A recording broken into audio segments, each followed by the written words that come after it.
kijk, de man is er beter op uitgerust als... Is naast, ja.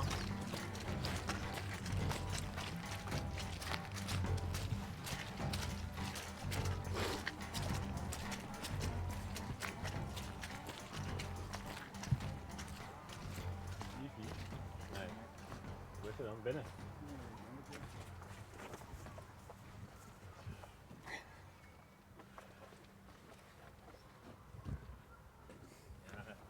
Het is altijd een zoektocht. Het is niet boer zoekt vrouw, maar L1 zoekt boer. Ja.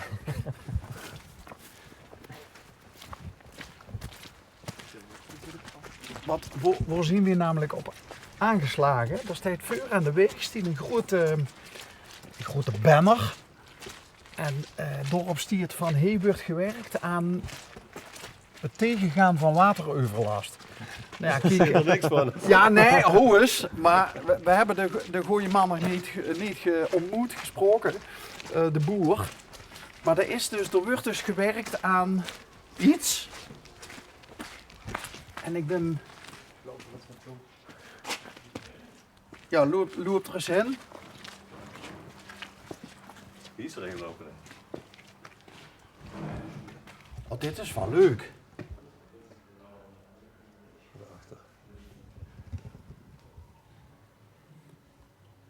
En dit is dan een organisatie en die het... Wat wordt het, Mitch? Natuurkracht. Ja. Oké, Mitch bevestigt dat. Alleen nu is het nog de vraag...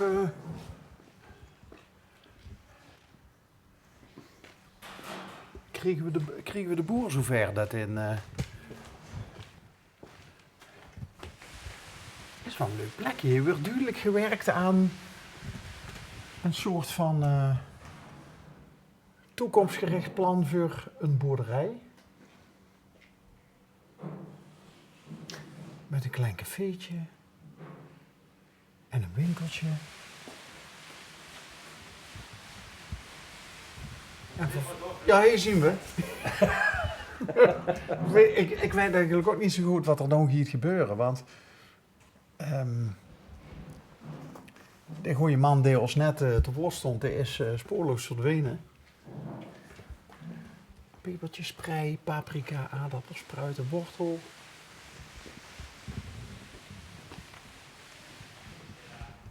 Oh, hallo?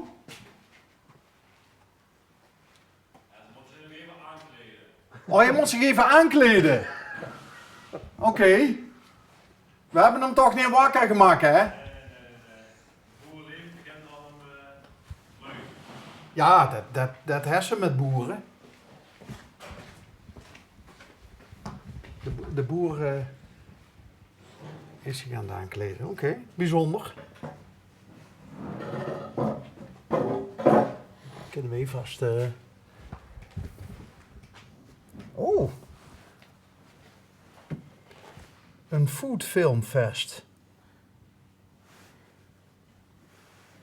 Feeding Tomorrow, documentary about the future of our food. Hallo. Hoi.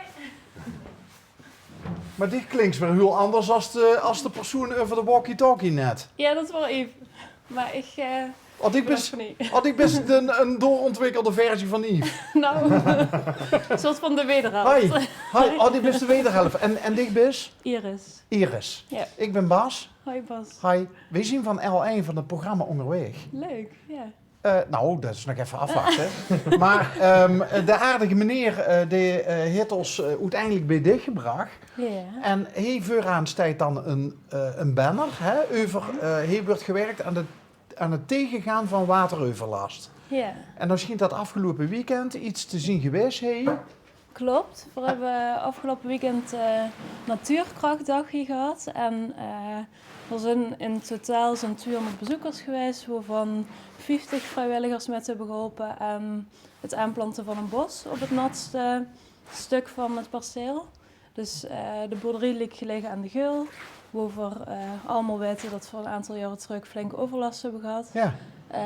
En we werken hier op de boerderij ook aan het vasthouden van water en het verbeteren van de bodemkwaliteit en het absorberende vermogen van de bodem. En we hebben 4000 boompjes geplant. Wie cool is dat? Ja. Nou, ik zal het zeggen waarom, Iris. Want ik meug namelijk ook nog een natuurprogramma maken bij L1. Ja. Dat het natuur en zo. En dit is iets wat er perfect in past. Sterker nog, in dat programma is ook wel eens aan de orde gekomen wie dat zit. En wie ze dus kan bijdragen aan het langer vasthouden van water in de natuur. En wat heel veel overlast, ik noem maar wat, in dorpskernen, kan voorkomen. Ja, ja. We kennen allemaal de voorbeelden van Valkenberg natuurlijk. Ja. Waar zien wij het trouwens precies? Ja, is dit Bommerig? We kunnen wel even naar buiten lopen. De boomkes? Ja, dat kan ook. We zijn op het Sierveld in Mechelen. Oh, dit is Mechelen. Oké. Ja. Oké, Iris heeft ook al van die leuke leertjes die wij niet hebben. Dat is inderdaad, je wordt een beetje zeuken, de plassen ontwijken.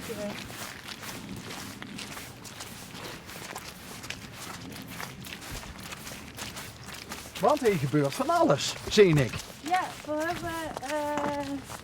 hebben onder andere een grote groentetuin waar we wekelijks voor 120 huishoudens groenten leveren. Dus we leveren een gedeelte naar Maastricht, maar het grootste gedeelte komt hier naar de boerderij elke week een groentepakket ophalen.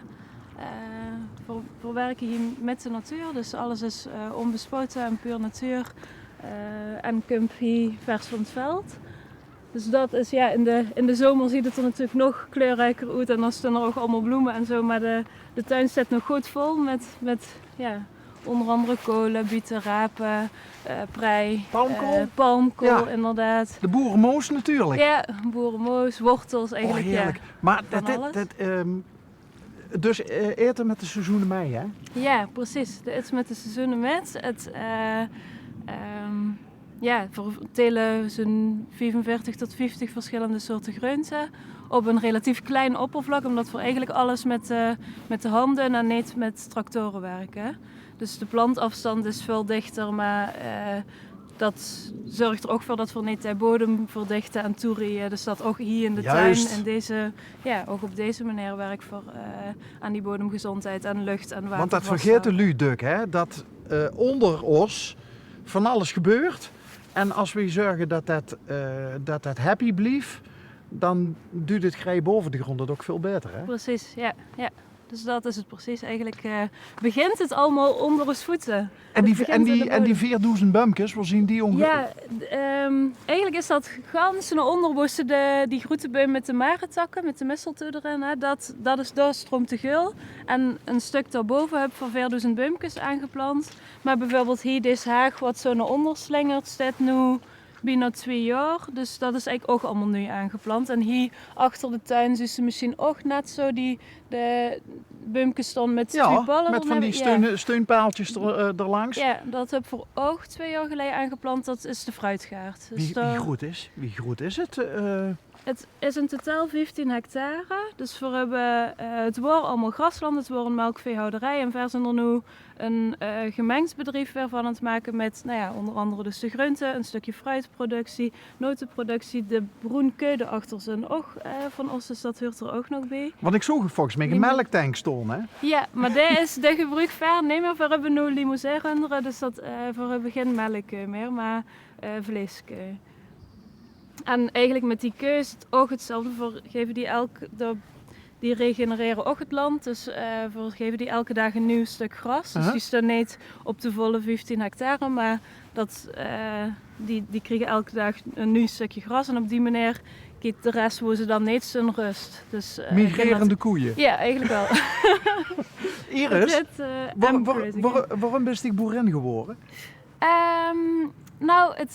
De natuur en alle schoonheid en fragiliteit erin heeft me altijd heel erg geïnspireerd. En we hadden toen ze ochtendgroeten moesten. Dus dat had mijn mama eigenlijk. En dus voor ons, het was als kind misschien vrij normaal zo van dat ze uit de tuin koos eten. Maar op een gegeven moment merkten we van ja, dit zou we eigenlijk wel heel graag met meer mensen willen delen. En ja, ik denk dat het heel belangrijk is om gezond en natuurlijk voedsel weer terug te krijgen bij de consument. Dus, Absoluut.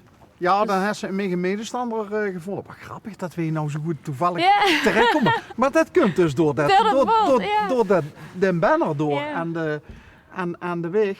En nog even voor alle duidelijkheid. Als ze bumpjes heeft op die terrein, de wortels die houden dan eigenlijk het water vast. Precies, het is de wortels, bijvoorbeeld dat natte stuk wat we nu hebben aangeplant, dan is het heel nat, maar vooral in die bovenste laag. En die wortels helpen nu met om de bodem een beetje open te breken en dat water in diepere lagen kan zakken en door opgeslagen kan worden. Dus dat ze niet zo al die afstroom over het land hebben. Wat dus wat bijdraagt aan het minder waterpiek zeg maar, op de geul. Dus Ja. we houden het hier op het land vast in plaats van dat het allemaal meteen naar de geul stroomt.